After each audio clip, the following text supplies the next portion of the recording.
Hey guys, how's it going? So in this video, I'm going to be walking you through my productive yet simple book writing method. Let's get started. All right, so here's how we're going to run this. I'm first of all going to go through my story. Then I'm going to go through the method I used to help me along the journey, as I would have told in my story. And then I'm going to share with you, just as a bonus, some AI prompts you can use to help you with your writing. All right, so the story starts like this. Last December, I thought, you know what? It'd be good to try and not just try, but actually write a book. You see, for many years, I've always wanted to write a book. Ever since I was a little girl, I just thought it'd be great to write a book, but somehow I never quite got round to finishing a book that I started. I did make many attempts at starting, but never quite finished. And I thought, you know what? This will be the time. So that December, it was nice and snowy outside, and nice and cozy on the inside, which is the most important bit. I didn't want to be outside, but I admired the view from my living room window. And then I thought, you know what? Let me get started on this writing project again. Then I thought, what is it that I would want to write a book about? I wanted to choose something that I had a lot of domain expertise, such that I wouldn't have to spend too much time in trying to figure things out in terms of like doing a lot of research. I can still do some research for the book, but not the majority of it. So something I just knew a lot about.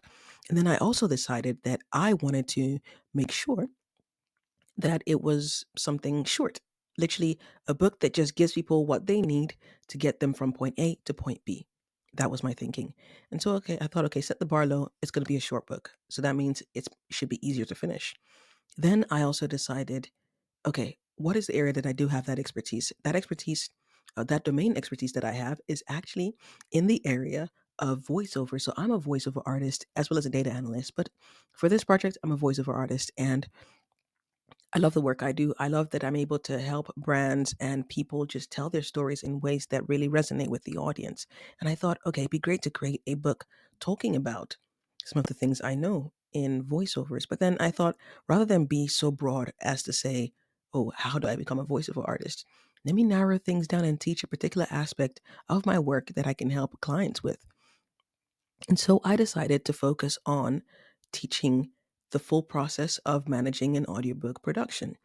And I thought, okay, that could be cool. I'll even focus even deeper and choose to focus on nonfiction audiobooks. So here is my working title, you could say. So how to create or how yeah, how to manage the production process for a nonfiction audiobook. Something along those lines. Obviously, that's quite a long title. That's not going to be the main title, but working title for now anyway. So, book about narrating about the process of narrating nonfiction audiobooks. Great. So I had my title. The next thing I needed to consider was okay, what's going to be my plan? And in making a plan, I had to think of the outline for the book just to make sure that I don't end up writing too much stuff. And then, whilst doing the outline, I would also need to decide what needs to be in the book and what could be in another book or just does not need to be in that book, even though I would love to share all that knowledge. I want to make sure the book is short and focused and sweet and gives people exactly what they need. So I decided to sit down there and just write an outline. And it didn't take me too long. A few minutes in, I had my outline. And the outline was basically about 6 chapters long. And for some of the chapters, it was more condensed. So I only had maybe a few bullet points for the chapter. And for other chapters, I had a lot more. But the point wasn't to necessarily have it perfect. The point was just to make sure that I had a sort of guide for me to go with. And so I had that. And once I had that, I got pretty excited. So all I needed to do now was just get started with writing. But it was the festive period. There was a lot of family events and stuff going on during the end of the year. So Christmas and then New Year celebrations, that sort of thing. So I kind of parked it, um, put it in the back burner for a little bit. But then come maybe early January, so maybe by the second week of January, I started getting that itch again. I need to write this book. And so I thought, okay, let me get around to doing it. But I want to make sure that I also can do it in a way that's sustainable. Because actually, one of my main goals for this year, 2024, was to make sure that I become a more consistent person. So rather than go for many heavy lifts and heavy pushes and then just feel exhausted afterwards or even burnt out, instead, what I aimed to do was to just ensure that I was consistent in the things that I do, or I would be consistent in the things that I do in order to make sure that I actually achieve more by going at a slow and steady pace. Many times we always want the, you know, overnight success type of thing, whereas sometimes it's okay for things to take their time and to take their course. So the idea I had was basically to just write consistently daily. And I set my target of 200 words daily. And 200 words daily meant that I didn't always have to, I could write 200 words, but I could write more than that. Now, 200 words, just for illustration, you see this paper here, or this bit here. This is a notebook with, if I open it up, it would be about the size of an A4 sheet. So this is half the size of it, right? Half the size. And this would take maybe about 10 minutes to write 200 words, and that would just be the length of this page. So it's something very doable. Again, that should make it easy to write the book, shouldn't it? Okay. And the final thing I thought was, okay, I need to have a way to deal with potential obstacles that could come, and then be able to find ways of dealing with them. That was a very, very key point. And this is something I learned from a YouTube video I saw online. I can't remember who actually shared this idea. But basically, you want to preempt the obstacles that could stop you from going ahead and succeeding in your project. And then think of ways in which you would mitigate the issues that could come out of it. So I then thought to myself, okay, what were the things that could act as obstacles for me? And I can actually share those with you because I wrote them down. So here are a few obstacles that I thought, ooh, these could potentially be a problem. Let's have a look. So I said, being distracted by notifications on my phone. And in order to deal with that, I had to write by hand. Well, I enjoy writing by hand anyway. It just helps me think better. But beyond that, I could also put my phone on silent or put it off. That way, I wouldn't be distracted by notifications, um, at least the sound. And then what I could do is just turn my phone um, on its head so that I wouldn't be able to see the screen. And therefore, I can't be distracted. Very, very important. And it kind of links to work by Carl Newport, who talks about deep work, having time to just focus. And so, removing the distractions that could that could take me away from focusing were very important. Then the next thing I had to do was also minimize distractions from friends and family. And what I did with that was just told my family that for this period, I'm going to be writing. And ideally, if you can avoid disturbing me in that period, or calling for my attention in that period, that would be really helpful. And they obliged. So that also helped me out. Then the third thing was, okay, what if I got bored of writing? And that's happened before, right? You start writing, you're just not feeling it, you don't get ahead with it. What do I do? Well, I had a few things to deal with that. One could be to switch to another activity that was still important for the writing. So let's say I got bored of writing by hand. What I could do would be to switch to typing, so typing with my fingers, or using voice typing, so narrating and getting the computer to transcribe everything I'm saying. Just changing the way I was doing things. So if I'd already written things by hand, I could then just move further along the process by typing it up, and then when I felt more inclined to continue writing by hand, I could just go back to that. So just having activities that I can vary that would still move the book forward, but may not necessarily be the initial writing. Then the next thing I had was to just take a 5 minute break. Sometimes we just need a break. No point pushing yourself to keep going when you just need to stop and take a break. So if you need a break, take a break, but don't spend too long. 5 minute break, walk around, stretch a little bit, put your hands up like that. Ooh, that was a nice crack. And then just go ahead with it. Okay, so beyond that, I then use the Pomodoro method to get me started, because sometimes I don't really feel like starting things, but many times with procrastination, the issue isn't the actual work, it's just getting started on the work. So I just say, okay, you know what? Set my timer. Normally, Pomodoro should be 25 minutes work time and 5 minutes rest time, but sometimes I just put a 5 minute timer. Just say, okay, for the next 5 minutes, I could just work on this for the next 5 minutes. And if I don't want to work on it anymore, the day after that, I can stop. But at least for the next 5 minutes, I was going to give it my all. But oftentimes, what I would find is that I would actually end up working way more than 5 minutes because I kind of get into the groove of it. So that was one way of dealing with boredom. Now, linked to boredom as well is just not feeling like writing. Well, I would use any of the tactics I'd mentioned above, plus maybe switch to voice typing. So rather than typing by hand, maybe I might use Google Docs to help me with voice narration. So narrating my text, or voice typing as they call it, narrating what I'm trying to say and just putting it there. Because sometimes I find I express myself quite well with speaking as opposed to writing. So sometimes I may switch to speaking. And then let's say I get stuck on a section. That was the last obstacle I thought of. What do I do then? A simple thing would be to just pause and move on to the next section. If a section is giving you an issue, you don't have to stay with it. You can just move on to the next section and then come back when you're ready or when you have more ideas flowing so that you can keep moving the project along.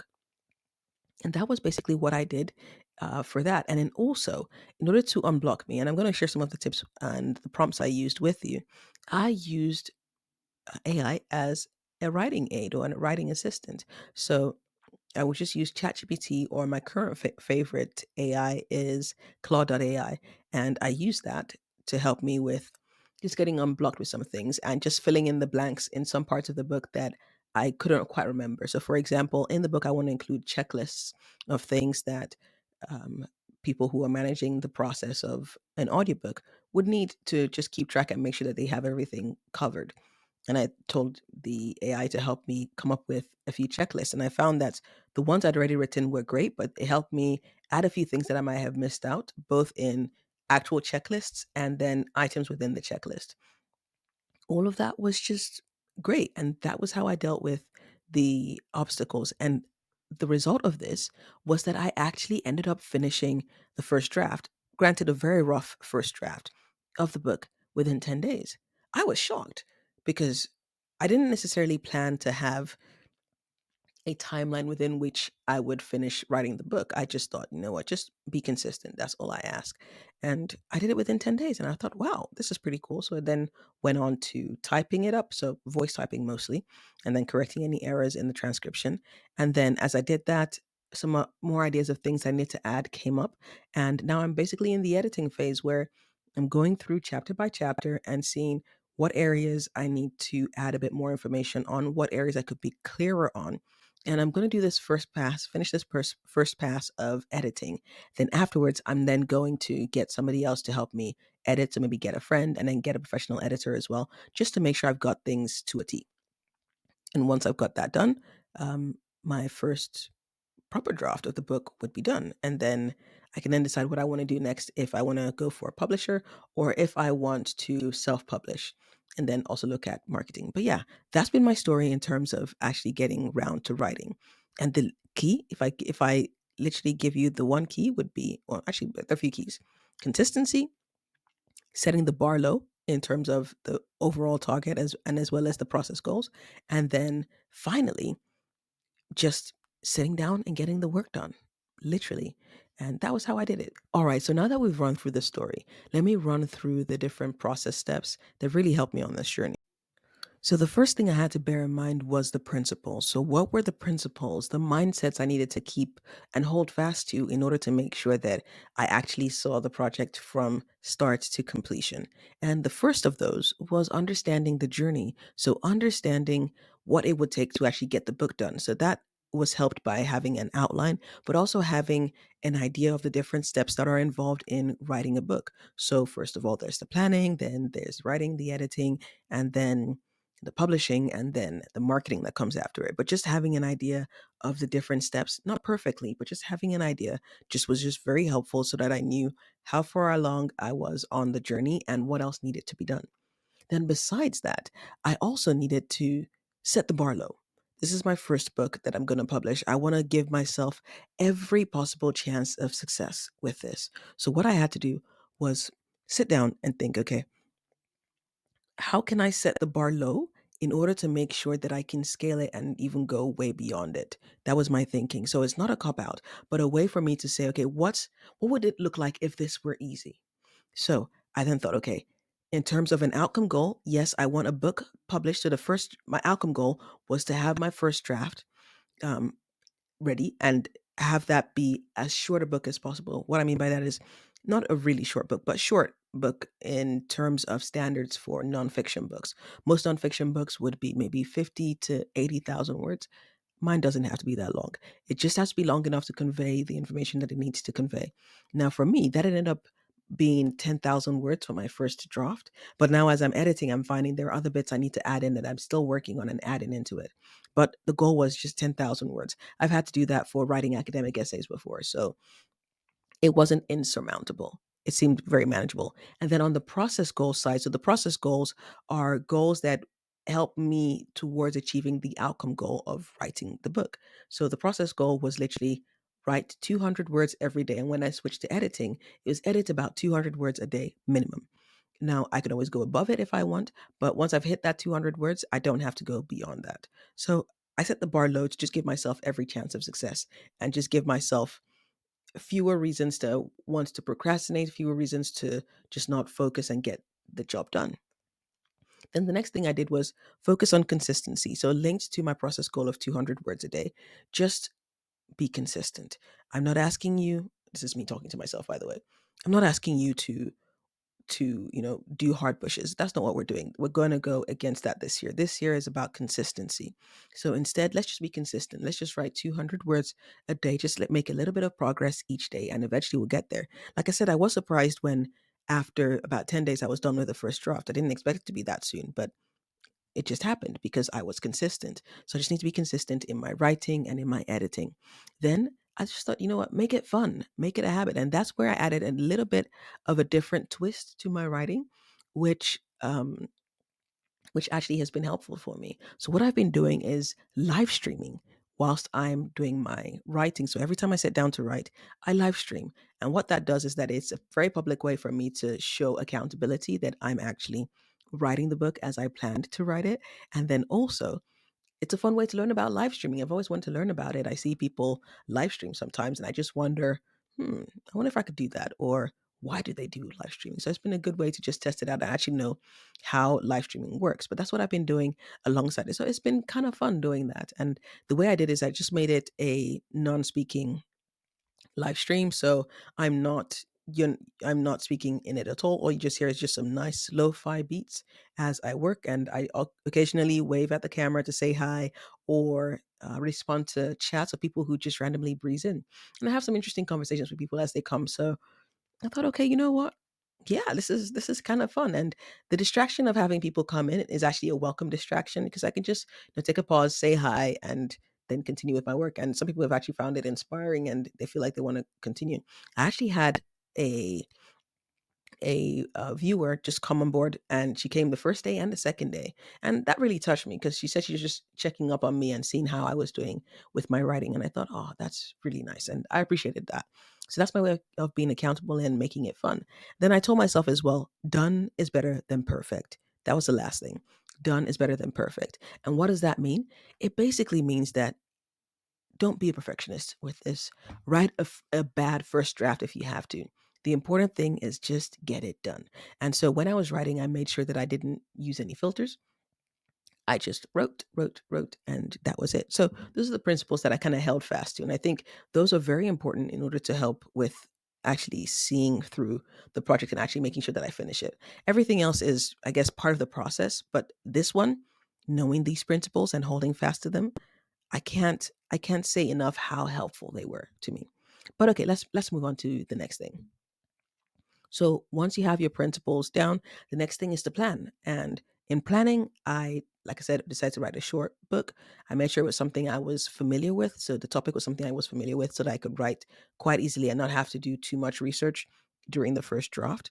Then I also had to have a clear book purpose. My purpose was by the end of reading the book, each person who has read the book would have a very clear understanding of the process of creating an audiobook and would feel confident, or more confident at least, in managing the process for themselves. Then I proceeded to do a book outline, which is very helpful in just helping me know where the book starts and ends. And then I know that I just have to write in those chapters, and anything outside of the plan does not need to be included in the book. So that was that. And then finally, dealing with potential obstacles. I mentioned before how I sat down and pre thought of what the things were that could stop me from proceeding with the book or continuing with the book. And once I knew what those were, I put down solutions to those potential problems. And then having that has been absolutely game changing because one thing I did encounter was getting stuck with some bits. And I just know, okay, I could refer back to my list. And in that list, I saw that all I had to do was literally just switch to another section, and that was fine. So that was something that was really, really helpful as well. But then let's move on. The next stage is writing. So it's all well and good having the right principles, the right mindsets, and planning, but you've got to sit down to write. There's no two ways about it. Now, writing for me was writing by hand because that was a great way for me to focus and not be distracted by different things. But writing could be different for you. It could be typing away. Let's say you find it really comfortable to just type, you could type away. But another thing that you might find useful and helpful actually might be just narrating the book. So starting off by just narrating it. And there are many tools for this. You could literally just record on your phone and then send it off to a company to help you transcribe.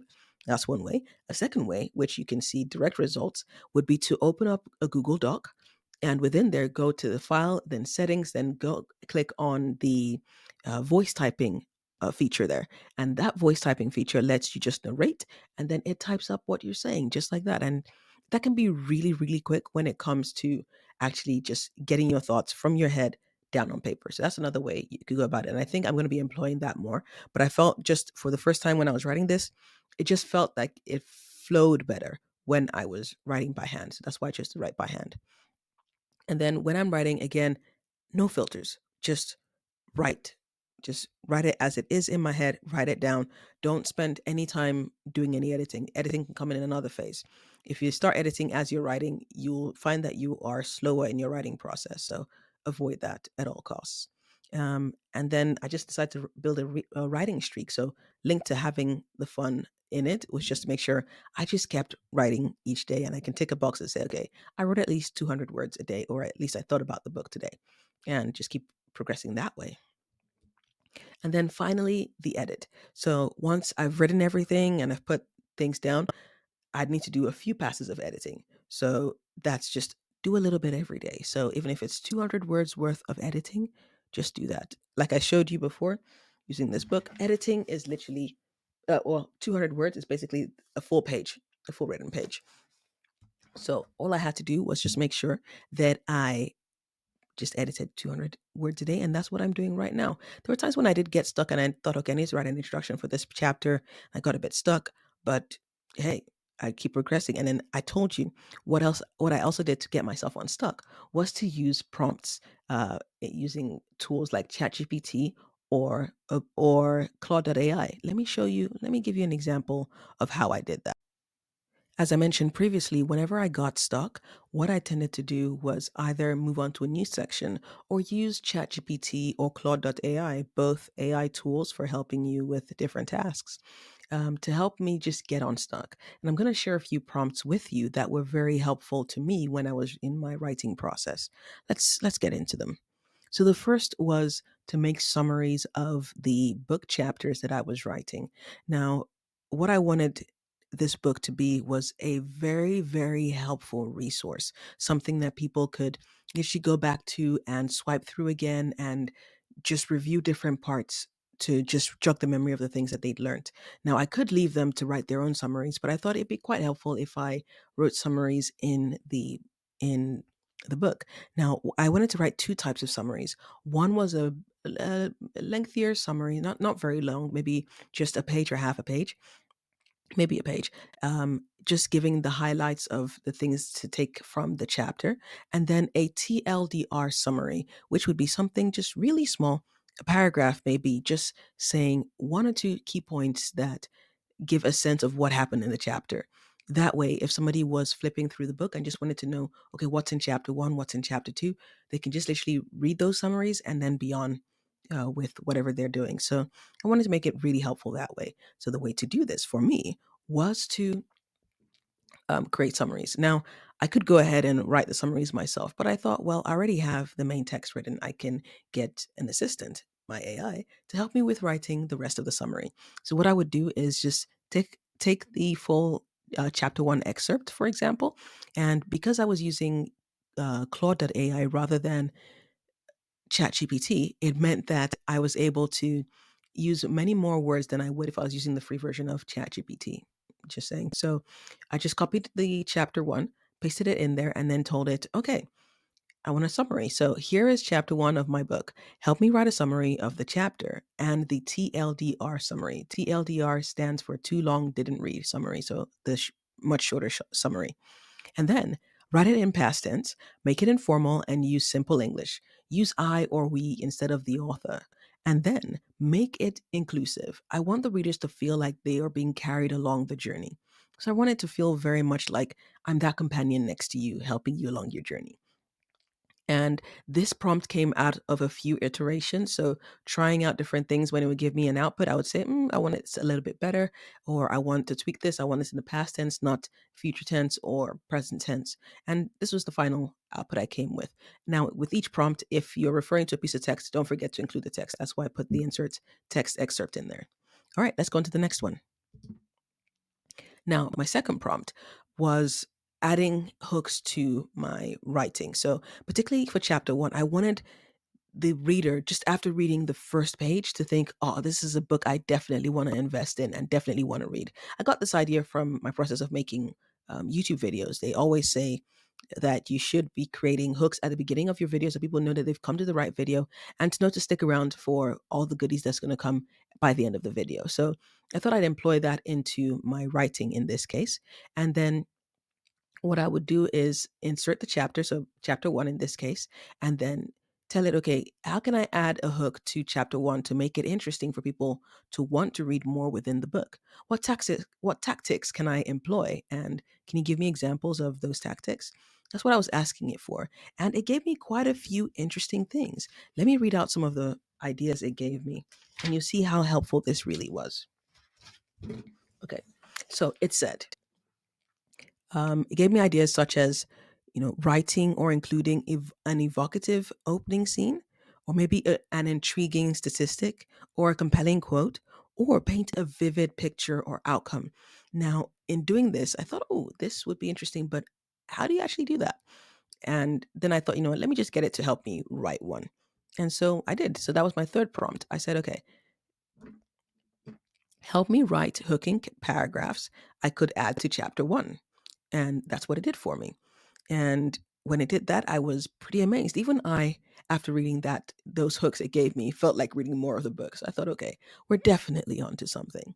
And then I then moved on to my next prompt, which was help me reword this in fifth grade English. Sometimes when I write and at an advanced level, which is not the most helpful when you're trying to deal with a general audience. So you want to make the English simpler, particularly because people who may not be first language speakers of English may be reading the book, and also because just to make it easy for everybody to grasp it, regardless of their ability in English. So sometimes I would take paragraphs and say, help me reword this in fifth grade English. Fifth grade, students are probably about 11, 10, 11 years old in the US anyway. And that means that, it's simple enough for a child of that age to actually understand. So most people should be able to understand what you're writing there. So I would just give it excerpts of my writing. So whether it's in the chapters or in particular paragraphs, and ask it to just help me reword it in a way that's, just easier to understand. And then the next prompt I had, prompt five, was what are useful checklists for readers relevant to my book? Now, before this, in the prompting tool, I had mentioned what the book was about, what the aim of the book was. And so, again, I want the book to be a very helpful resource to people. So it's a nonfiction book, it's one that's going to help you get from A to B. The idea was to be as helpful as possible. So, what are the checklists that I can include in the book that would help my readers, along the process of creating an audiobook or managing the process of creating an audiobook. And so I already had a list of checklists that I would plan to include, but I thought just for kicks, let me try adding this into the AI tool and to see if it was going to give me other things maybe I hadn't thought of. And it actually did. It gave me maybe one or two checklists that I hadn't thought of, as well as individual points within those checklists that I had just omitted. So that was really, really helpful. And then I just carried on. And then the final prompt I used was, is there anything I could do to improve this text excerpt? For me, I'm always learning. Even writing is a process of learning and improving as I go along. And now I pay attention to the things I read and think, why did I like this? How can I make my writing like this to improve my writing? And so what I would do sometimes would be to take certain paragraphs, put that in, or maybe a group of paragraphs, and say, okay, this is a block of text. This is how I've written it, but how can this be improved? And then it would give me ideas on areas I can improve it. Everything from things as simple as improving the grammar or spelling, or improving the way it was written and making sure things flow better, that sort of thing. So, yeah, these are the prompts that I use as a writing aid when writing my book. I hope this video was helpful to you. Guess the next thing you might be wondering is, okay, so what next? I'm currently in the editing phase of writing this book. I still have quite some way to go, and I'm okay with that. I'm going to just be consistent and keep going. But be after the editing, the first pass of editing, I'm going to pass it on to a friend to help me do a second round of edits, and then I'll pass it to an editor to help me do the next set of edits. And whilst doing that, I'll also be researching ways of marketing my audiobook. Oh, I'm going to make an audiobook from it as well, actually. So, ways of marketing my book and the audiobook such that I can get it in the hands of people who would need it the most. And then from then on, yeah, we'll see where it takes us. So it's been an interesting journey so far. I've really enjoyed it, and I look forward to, doing a bit more. And that basically is the end of my presentation. Hope this was helpful to you. If it was, go ahead and hit that like button, subscribe if you're not subscribed already, and also share this video with somebody who it might find it really helpful. So anybody who might be considering, writing their first book or their next book and would just like a bit of encouragement along the lines. But yeah, thank you for watching, and I will catch you in the next video. Take care. Oh, and don't forget to check out the video that's going to appear somewhere on the screen, probably right in the middle where my face is. All right, I'll catch you in the next one. Take care.